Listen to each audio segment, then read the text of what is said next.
outside the fire station, and she was the first person I ever saw dead because they were Irish, and I remember Auntie Annie died, and in those days they kept them in the bedroom with candles alongside. Yeah, I remember that. They had the Irish wake. I remember Mum saying, "We go like that?" Yeah, that's right, yeah. Mum saying to me, "Now go down there and call in and say goodbye to Auntie Annie." Well, I thought she was going away on a trip or something. I mean, I didn't know she was dead. So we went down there and her family were there, and I said, they said, "What do you want?" And I said, "Mum said I had to come down and say goodbye to Auntie Annie." And they said, "Well, there she is in the bedroom." I went, "There she's lying in the bloody coffin with candles around her." Yeah. They said, "Give her a kiss," you know. I gave her a kiss and said, "Ta-da, Auntie Annie," and got out of that room as quick as I bloody could. But that was the old Irish custom. Oh, you know, I remember when Grandfather Prescott passed away at a football match in Bega, remember that? Yeah, I don't remember because I was away at school then. Yeah. And apparently they did the same thing with his body, you know. Kept him in the house for a day or two or something like that. Yeah. Then they took him up to the church. Yeah. Yeah, well, that was the old Irish custom. Anyway, getting back to Grandma Prescott's family, there was Auntie Annie Cowan, Auntie Annie Rawson, Auntie Mary Cowan, and Auntie something Magna, and then there was Auntie Sal Sharp, and then they had a brother Ned Mears, who took off and lived in America. And then Mum used to get letters from him, and he used to always get drunk on the 4th of July, which was American. The Independence Day. Yeah. But anyway, and then, of course, there was Auntie Poll. She was the youngest in the family, and her character. Now, Auntie Poll was a sister of Grandma Prescott. Grandma Prescott. The youngest. That was Mum's auntie. Yeah, I remember Auntie Mum's Poll. auntie, yeah. Grandma Prescott's younger sister. Yes, Yeah, she was a great musician. She used to smoke caps and cork. That's right. She used to smoke, and a lady smoking in the 1930s was real naughty.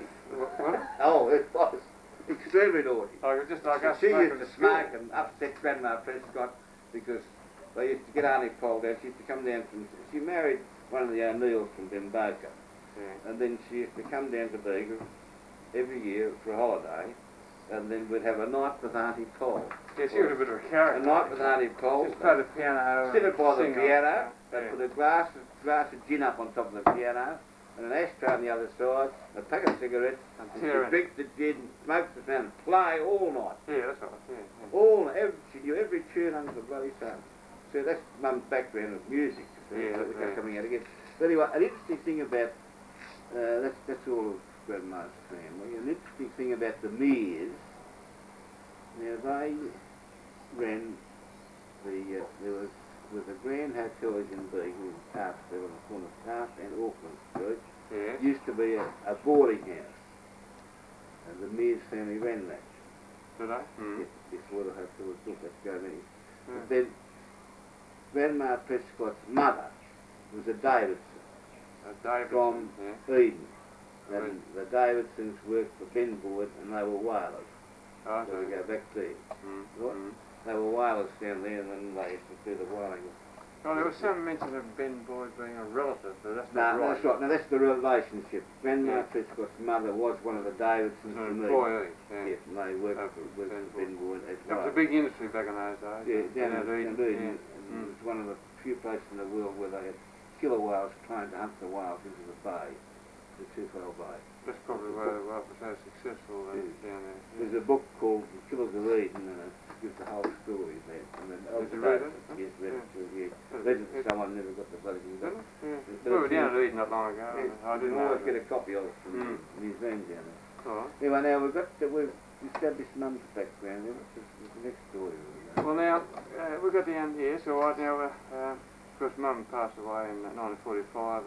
1945. Yeah, 23rd of April to be exact. Yeah. That's right. And that was a very sad occasion in the family. And then, of course, Dad later on married Eileen. Carlin. And that was back, I suppose, about the late 40s? No, that would be, Mum died in 1945, but it would probably be about 1947 that Dad married Eileen. And of course, there was the first child born was Bernard. Yeah, lovely. And he lived to be about 9 months old, and it just wasted away through I forget, there was some obstruction in the intestines or something like that. Yeah, he couldn't digest food. So that was very sad. I remember the little coffin there being carried out of the church in Greenwich. Yes. And of course then came along Michael and later on Kevin was the last one. That's right. And I think Eileen was a bit late in life then when Kevin was born. She would have been in there getting on towards the middle 40s or something like that. She would have been, because Eileen's in about 85 now. She's 85 now, that's right. Yeah, Michael's 45. Yes. So there you go, see. And that sort of rounds up the history of our ancestors pretty well. That's right, yeah. And then, which is an interesting study because when we were kids we used to hear Dad saying this, that and that about Grandma Burl, and we used to thought it was all a big joke. We didn't care that much anyhow. And no, anyway, Grandma Burl, of course, was Mary Green, who married John Longhurst. The fellow that came out, that was caught pinching things and then sent out for 10 years. Married him, and then, of course, had the family, Martin, no, not Martin, John and Jim and Uncle Jim and all that. Yeah. And then when great-grandfather Longhurst, the convict, died, she then married George Beale, and then that's how she came to be known as Grandma Beale. Yes, yes. And there you are. Well, if you can follow on it, that's good. Now, That's terrific.